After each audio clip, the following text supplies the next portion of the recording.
नमस्कार। आजको भिडियोमा हामी नेपालको संविधानको मुख्य विशेषताहरूको बारे छलफल गर्दैछौँ। नेपालको संविधान 2072 असोज 3 गते संविधान सभाबाट घोषणा भएको हो। नेपालको संविधानका मूलभूत विशेषताहरू 35 भाग 308 धारा 9 अनुसूची रहेको जनभावना र सहभागिता अनुसार संविधान सभाबाट निर्मित र राष्ट्रपतिबाट घोषित पहिलो संविधान, जननिर्वाचित संविधान सभाबाट घोषणा भएको पहिलो संविधान, संघीय लोकतान्त्रिक गणतन्त्रात्मक शासन व्यवस्था अंगीकार, सार्वभौम सत्ता तथा राजकीय सत्ता नेपाली जनतामा निहित, बहुदलीय प्रतिस्पर्धात्मक संसदीय शासन प्रणाली, संघ, प्रदेश र स्थानीय गरी 3 तहको राज्य संरचनाको व्यवस्था र राज्य शक्तिको प्रयोग ती तहबाट हुने, अवशिष्ट अधिकार संघमा रहने, समानुपातिक समावेशी निर्वाचन प्रणाली, जनमत संग्रहको व्यवस्था,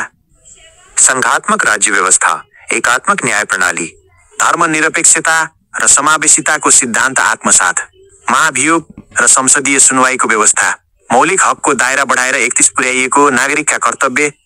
राज्यका निर्देशक सिद्धान्त तथा 13 नीति समेत समावेश, नेपालमा बोलिने सबै मातृभाषालाई राष्ट्रभाषाको मान्यता, कानूनको शासन, आवधिक निर्वाचन, मौलिक तथा मानव अधिकार, प्रेस स्वतन्त्रता आदिको व्यवस्था। 2. सदनात्मक संघीय संसद, संसदबाट निर्वाचित प्रधानमन्त्री तथा सुधारिएको संसदीय व्यवस्था, शक्ति सन्तुलन र नियन्त्रणका लागि कार्यपालिका, व्यवस्थापिका, न्यायपालिका सहित 13 संवैधानिक निकायको व्यवस्था, संघमा बढीमा 25 सदस्यीय मन्त्री परिषद र प्रदेशमा 20% सम्मको मन्त्री परिषदको रहने व्यवस्था,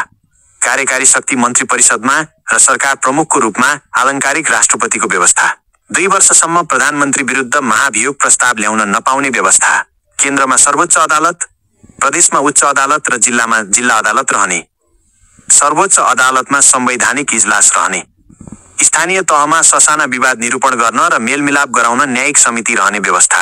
स्थानीय तहमा गाउँपालिका र नगरपालिकालाई कार्यकारी र जिल्ला सभालाई समन्वयकारी भूमिकाको व्यवस्था, संघमा प्रतिनिधि सभा र राष्ट्रिय सभा गरी 2 सदनात्मक व्यवस्थापिका र प्रदेशमा प्रदेश सभा नामक 1 सदनात्मक व्यवस्था, संघमा प्रतिनिधि सभामा प्रत्यक्ष निर्वाचित 165 र समानुपातिक 110 सहित 275 सदस्यको व्यवस्था, राष्ट्रिय सभामा 7 प्रदेशबाट निर्वाचित 56 र राष्ट्रपतिबाट मनोनित 3 सदस्य गरी जम्मा 59 सदस्य, प्रदेश सभामा 40%, समानुपातिक र 60% प्रत्यक्ष निर्वाचित सांसद रहने व्यवस्था,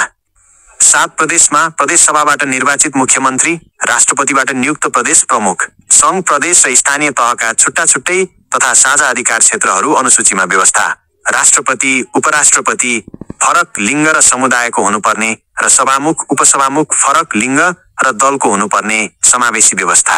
संविधान संशोधनमा लचकता, राष्ट्रिय हितको विषय अंगीकार। आजलाई यति नै, बाँकी अर्को भिडियोमा। केही जिज्ञासा, प्रतिक्रिया र सुझाव भए कमेन्ट गर्नुहोला। भिडियो यहाँसम्म हेर्नु भएकोमा धन्यवाद। हामी यस्तै अन्य टपिकमा पनि सामग्री लिएर आउनेछौँ,